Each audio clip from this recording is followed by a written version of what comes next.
All right, Michael, I've been putting off this news for too long, but we have to get to it because it's big news with my beloved Dallas Cowboys.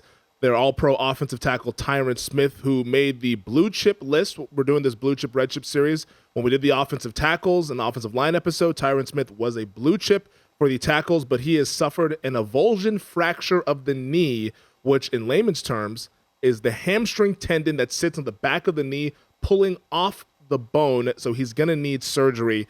If he's back at all this season, the earliest they're projecting is December. Sounds like it's a similar injury to what Mekhi Becton suffered last year that had him out for that entire rest of the season after that Week 1 game against the Panthers. Where does this leave Dallas here with Tyron Smith now out for the foreseeable future? This is a hard thing to overcome. I think they're going to have to move Steele over to left tackle, which is he was playing right tackle right now. And then they've got to hope for one of these young players, whether it's Bell that they drafted in the 4th round or the kid they drafted in the 5th round, Watsiki or something like that. I forget how to say his name. They're going to have to play a young player at right tackle or try to find a right tackle. I think that's ultimately what they have to do. They have to put Steele at left. This is a hard injury for them. What we talked about when we talked about Smith, we said, look, he's a really good player. He just can't stay healthy. And I think a lot of their fortune of the season was on the left tackle. It's a hard injury to overcome. You lose your left tackle in the NFL, it's a hard injury to overcome. Green Bay's overcome it a little bit, but if it cost them in a playoff game, right? Yep. It's so challenging when you do that. So, they're hard to find left tackles. They're hard to replace. This, to me, shifts the odds. I really think this puts Philly as the favorite in the East. I really do. I think that this injury weakens the offensive line for the Cowboys significantly. I think it affects Prescott. It affects their run game. One of the things what I think people lose sight of with left tackles in football is when you have a left tackle that can run block, it sets a different tempo. Like the Patriots moved Trent Brown from right tackle last year to left tackle. Okay. And everybody said, why did they do that? They did that to run the ball left. They did that because it gives them a better chance to really dominate the line of scrimmage going to your left. When you play in the National Football League, most of the right ends, as you face the defense from behind, are light. They're not physical. And so they're good pass rushers, but they're not great run defenders. Yep. And if you get a run blocker, when Becton played left tackle for the Jets early in his career, and Gase was running the ball behind him, it was 6-7 yards almost every snap. So what happens is the defense almost has to rotate their defense behind their softer end. So if you're the Raiders and you're playing against Tyron Smith and Chandler Jones is not a great run defender, you got to kind of make your secondary have a run support on that side. Well, that changes the whole tenor of the game. And if you can do that, and so the great left tackles, the Jonathan Ogdens, those guys that could run block, it's a different game. You lose that, now all of a sudden, where are we going? It's a hard thing to replace. The Patriots are going to run the ball left because they're going to run behind Big Trent Brown when he feels like blocking somebody. So it's going to be a tough thing to do. And I think that this injury is hard. It affects him in the run game, and it affects him in the passing game as much. They won't be as physical. And I think, we had Brian Broaddus on the show on the Lombardi line a couple of weeks ago, and he was talking about Dak Prescott, about, when Dak can throw it, 30 times, he's a better player than when he has to put 40. Most quarterbacks are.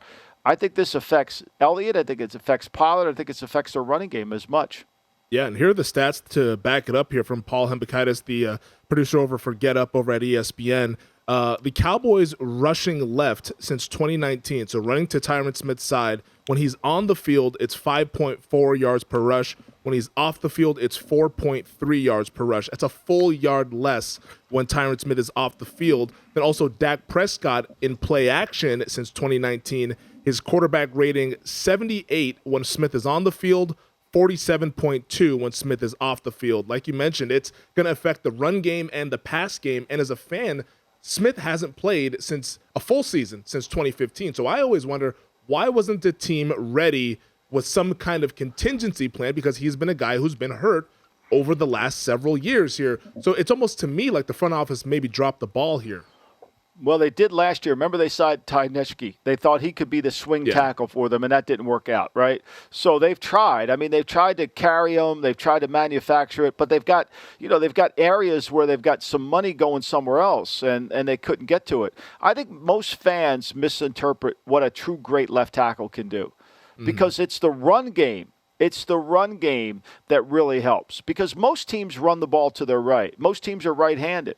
But when you can run left behind a really good left tackle, it opens up the entire game and it forces the defense to do things. So, to me, I didn't know those numbers in terms of what you recited from a get up, but to me, that's the value of when you get a left tackle that can run block. It's like Jimbo Elliott. Everybody said coming out in the draft when Jimbo Elliott was at Michigan State, he can't play left tackle. He doesn't have quick enough feet.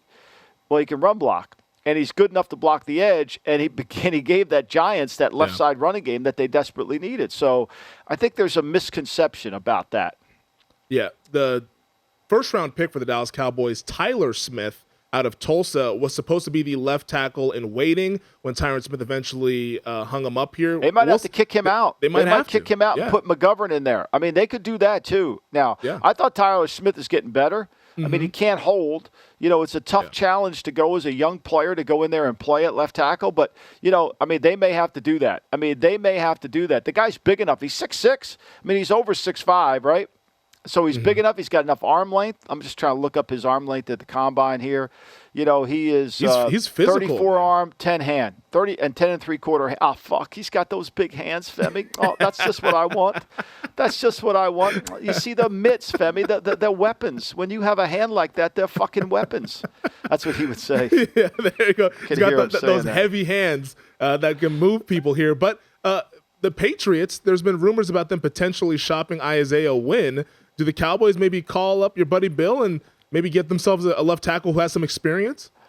I think if Bill felt like his tackle situation was improved, was good enough, then he certainly Wynn. He's got to ask himself the question, do I play Wynn this year and let him go, or am I going to re-sign him, or do I let him go and get something really valuable back? Because there's probably a good chance Wynn goes into the free agent market and Bill would get a compensatory pick. So those are the kind of decisions you've got to make.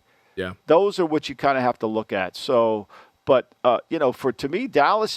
Look, if I'm Dallas, I'm going to put Smith over at left tackle for right now. He's 6'4", He's big enough, 324 pounds. He ran 5.02 at the combine. He's got all these things going for him. Put him over there. Live with him. You got to help Chip. You got to help him out. We might as well get on with. If we drafted him to be the left tackle of the future future is now. Yeah, unfortunately, he hasn't been training at left tackle since the mini camp in June, so it's going to have to be a crash course over the next 2 weeks since the season gets going on September 11th. Thanks for watching the GM Shuffle with Michael Lombardi, and for more videos like this, make sure to subscribe to VSiN Live and the GM Shuffle podcast with Michael Lombardi, presented by DraftKings and VSiN, wherever you get your podcasts.